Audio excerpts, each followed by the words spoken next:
The enemy is razing Kostyantynivka to the ground. There are almost no intact buildings left here. No electricity, no water, only ruins. But even from such hell, some families refuse to leave. Our Ruslan Smishchuk, together with the evacuation crew White Angel, tried to save people. In the report by our war correspondent, there are chilling scenes, words of despair and hope. Every trip of the White Angels to the frontline city of Kostyantynivka begins with marking themselves with colored tape. Because now, at this very moment, there are indeed enemy sabotage groups operating, so our brave guys can clearly see and understand that situation. We are our own. What else can you possibly do with this? Today we have 5 addresses in the city of Kostyantynivka. There are many vulnerable people, some with their beloved animals and some who are completely bedridden. We will carefully pick them up and then safely hand them over to our dedicated volunteer partners who will then take them further to secure and safe places within Ukraine. These are police officers who evacuate people from combat zones.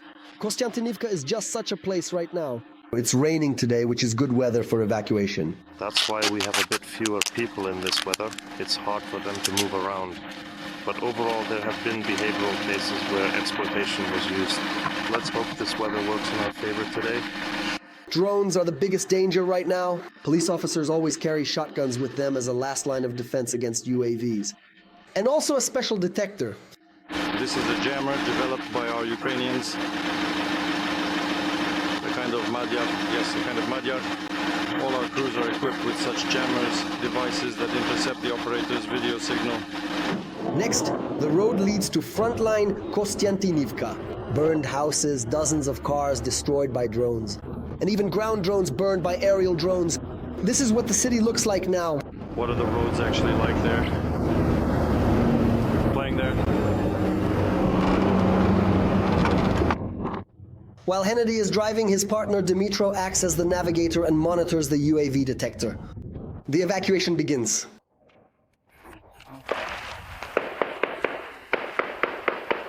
We've just arrived at the first address, and while people are being gathered, shooting has started nearby. It looks like they're targeting a drone.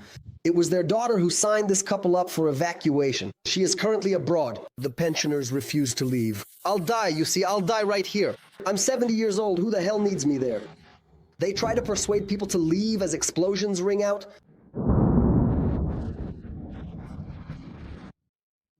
There was just an impact from 3 aerial bombs. The strike hit somewhere relatively far away, but it was loud. Through Starlink, the police connect the elderly parents with their daughter. Everyone tries to convince the pensioners to leave. It's pointless. So they move on to the next address.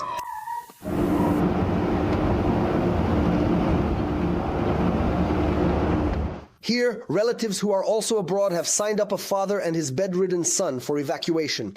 But there's bad news. They died lying there, at home lying there. Yes, that is absolutely correct. And when did they die?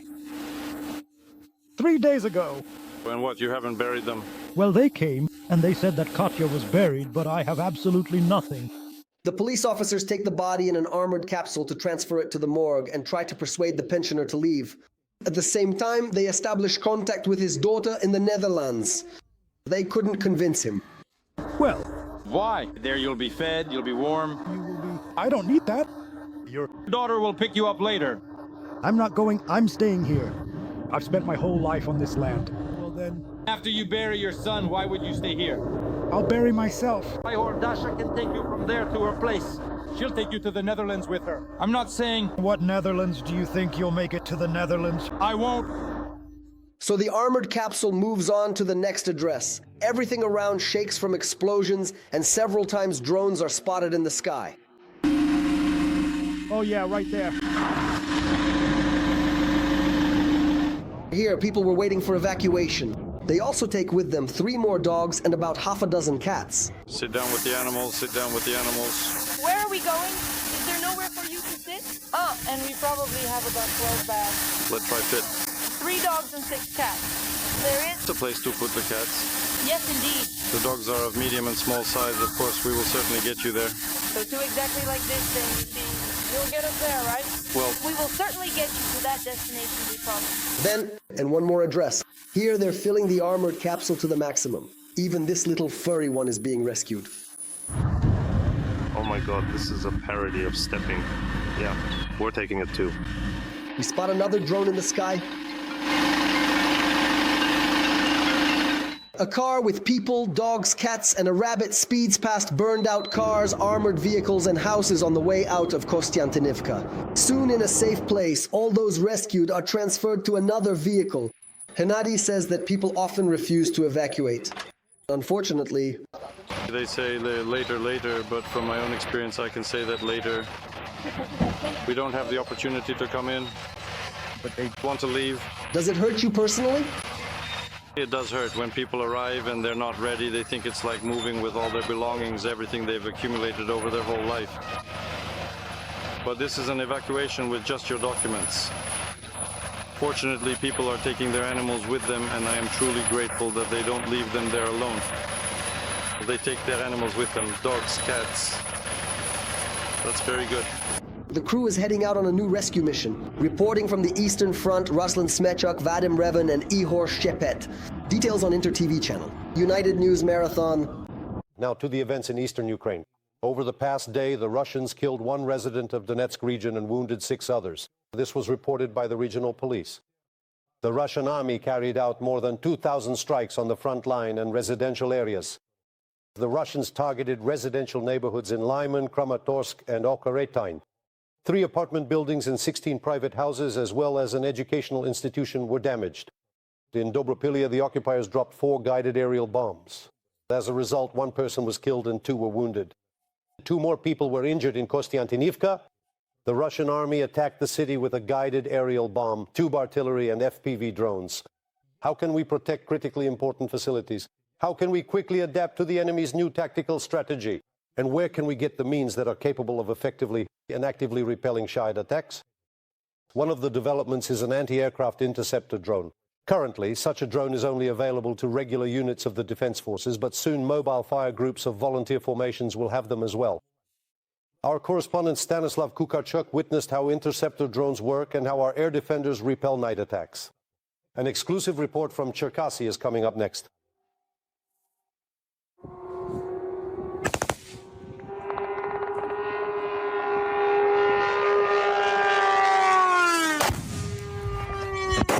These shots of a massive drone attack were filmed by one of the mobile fire groups in the Cherkasy region.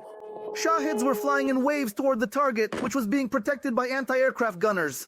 And the closer it gets to winter, the more frequent these attacks become. We couldn't shoot because we would have hit the house. In the evening, the mobile fire group of one of the Cherkasy territorial defense units prepares for a combat deployment. These guys are defending against enemy drones 1 of the energy facilities in the Cherkasy region.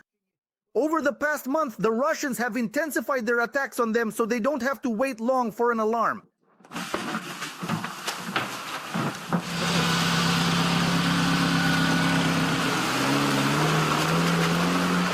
As soon as the group arrives at the location, they are immediately put on the highest combat alert. The Russians launched mass Shahid drone attacks from 3 directions at once.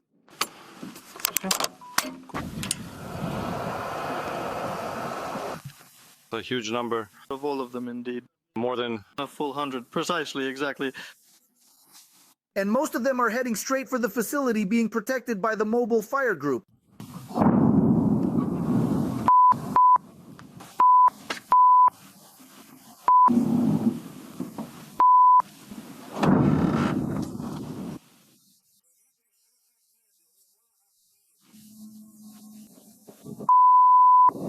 They're coming in thick over our position.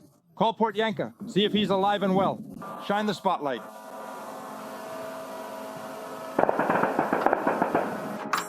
Target acquired. Fire.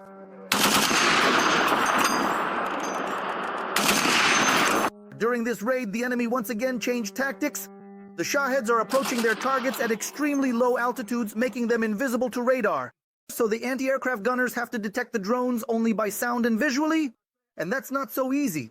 There was nothing, and then they suddenly appeared, and everyone just like that, boss. They really changed tactics, right? Yes. Well, it was completely different on the tablet, and then they were gone. You saw it. Shahid!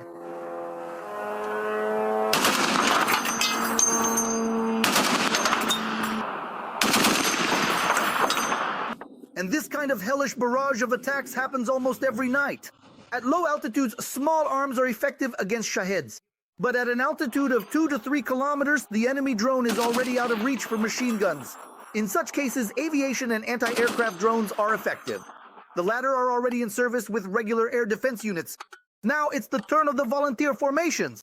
In Cherkasy, this program is currently being implemented.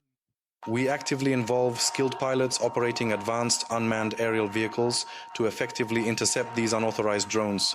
We help our mobile fire teams shoot down those targets that are out of reach for small arms.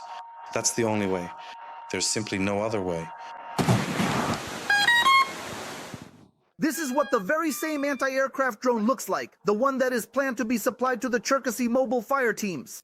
Ivan and his colleague are the first interceptor pilots in the unit. They are familiar with this kind of equipment, so there is nothing difficult for the fighters in training and flying.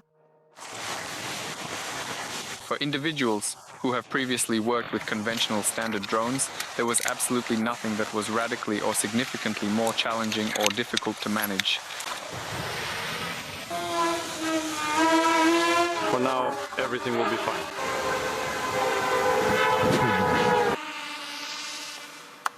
A masterful landing, I didn't even break a sweat. The necessary equipment for the job is available, says Ivan.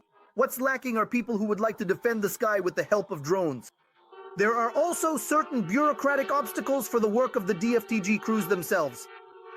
To train the pilots and give them the opportunity to work, to allow them to work so that there is a combat order, an order at least to conduct the first trial interceptions, for example, without a warhead, in order to prove the capability that the crew is ready and the equipment is ready. My task is to close the sky over Cherkasy, over the Cherkasy district. This is something I personally need very much. It is unknown when the crews of drone interceptor operators will reinforce the mobile groups of the Cherkasy Territorial Defense Volunteer Unit.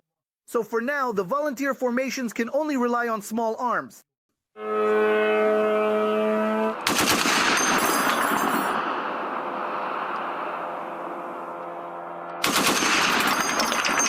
Stanislav Kukarchuk, Vyacheslav Romadan. Details on the Intermarathon TV channel. United News,